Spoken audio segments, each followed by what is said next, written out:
नमस्कार, स्वागत है आपका सोनल कंप्यूटर्स में। और जैसा कि स्क्रीन पे आप देख पा रहे हैं, ये बिहार में एक वैकेंसी आई है कोऑपरेटिव बैंक में। ठीक है, Bihar state cooperative bank limited में वैकेंसी आई है उन युवाओं के लिए जो बैंकिंग का प्रिपरेशन कर रहे हैं। बहुत सुनहरा मौका है, आप इसको भरिएगा ज़रूर। इस पूरे वीडियो में मैं आपको इस एडवर्टीजमेंट से जुड़ी सारी जानकारियाँ दूँगा।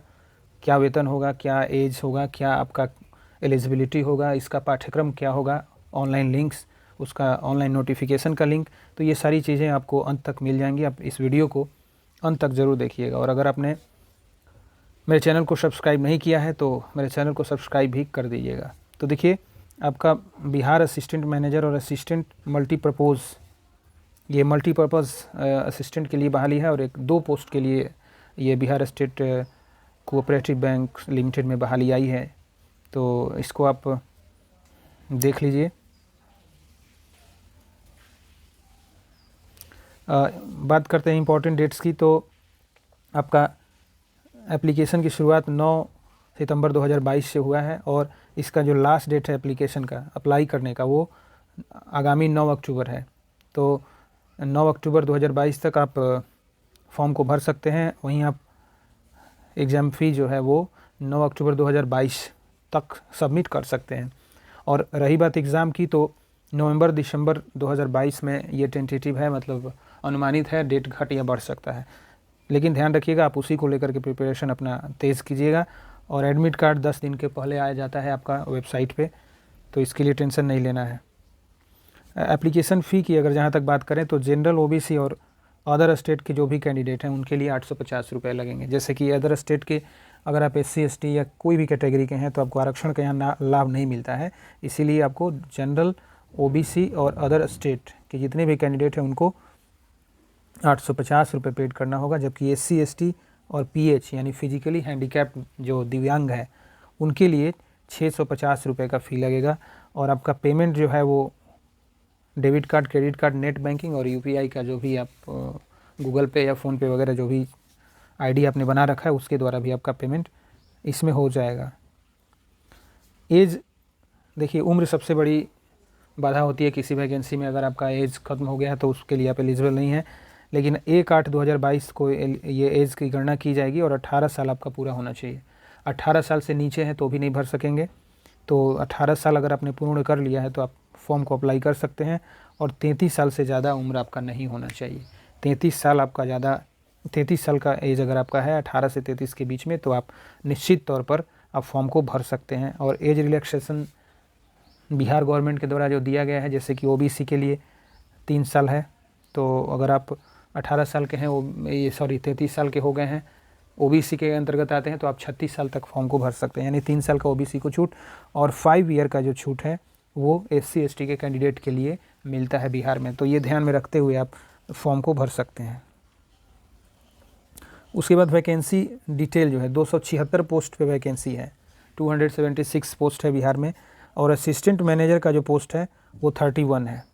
असिस्टेंट मैनेजर का पोस्ट है 31।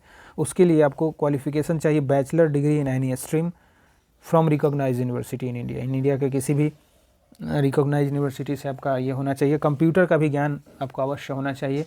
विशेष जानकारी के लिए मैं नोटिफिकेशन का लिंक आपको प्रोवाइड कर दूंगा, वहाँ से आप जा करके ये पूरा नोटिफिकेशन देख सकते हैं। उसके बाद असिस्टेंट मल्टीपर्पज़ के लिए 245 पोस्ट है। उसके लिए भी बैचलर डिग्री और कंप्यूटर का ज्ञान आपको चाहिए। अगर ये आपके पास एलिजिबिलिटी है तो आप निश्चित तौर पर जाइए और फॉर्म को अप्लाई कीजिए। और ऑनलाइन अप्लाई का जो लिंक है वो मैंने आपको डिस्क्रिप्शन बॉक्स में भी दे दिया है। आप उसको भी, वहाँ से भी आप जा करके क्लिक करके आप फॉर्म को भर सकते हैं।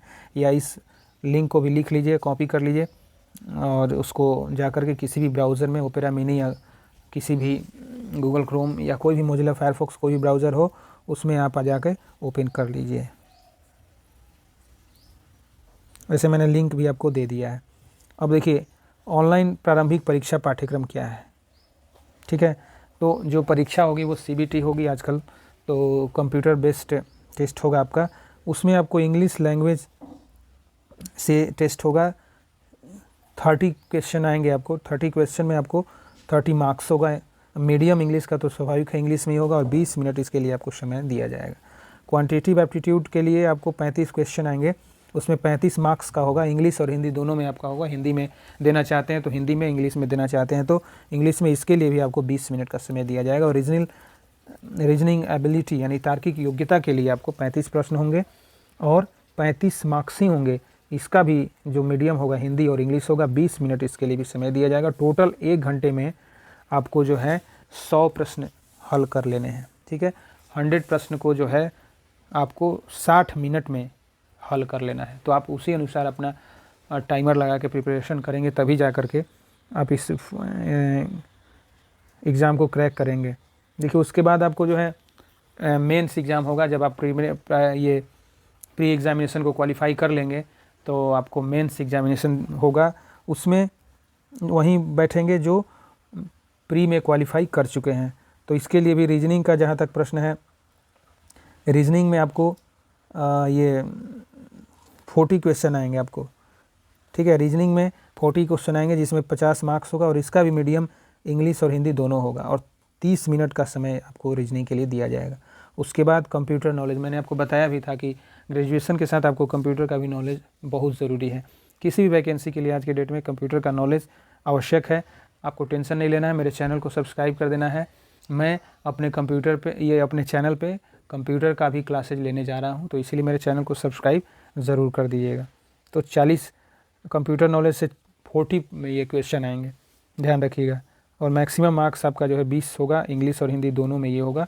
20 मिनट का समय आपको इसके लिए दिया जाएगा। जनरल अवेयरनेस, ज़्यादातर फिनंशियल अवेयरनेस आप सबको पूछा जाता है। करंट अफेयर्स का नॉलेज आप रखिएगा, क्या मतलब देश विदेश में घटनाएं हो रही हैं करंट में, और फिनांस से भी रिलेटेड प्रश्नों को भी आप तैयार कर लीजिएगा। 40 प्रश्न आएंगे, उसमें 40 मार्क्स होगा। हिंदी और इंग्लिश दोनों में 20 मिनट का समय होगा। उसके बाद इंग्लिश लैंग्वेज का टेस्ट होगा और हिंदी लैंग्वेज का टेस्ट होगा। ध्यान रखिएगा, हिंदी इंग्लिश में से कोई भी आप ऑप्ट कर सकते हैं। जिसको ऑप्ट करेंगे उसमें आपको 40 प्रश्न आएगा और 40 मार्क्स भी होगा। इंग्लिश और हिंदी दोनों को आप जिसको ऑप्ट करेंगे, कोई एक लैंग्वेज का आपको ये आंसर देना होगा। 20 मिनट का समय होगा। उसके बाद वहीं गणितीय योग्यता, क्वांटिटेटिव एप्टीट्यूड, 40 प्रश्न होंगे 50 नंबर का। इंग्लिश और हिंदी दोनों में ये होंगे। 30 मिनट का समय आपको दिया जाएगा। और 200 का जो मार्क्स है 200 प्रश्नों के लिए, 120 मिनट में आपको ये सारे प्रश्न हल कर देने हैं। ध्यान रखिएगा, एक और रिपीट कर दें, इंग्लिश लैंग्वेज और हिंदी लैंग्वेज में से दोनों में से कोई एक ऑप्ट आप कर सकते हैं कैंडिडेट के रूप में। और बात करते हैं परीक्षा केंद्र की, तो सेंटर ऑफ एग्जामिनेशन ये कहाँ पे होगा? तो the online examination shall be conducted at various centres. The candidate shell indicate his her performance for one centre in the application form from the following.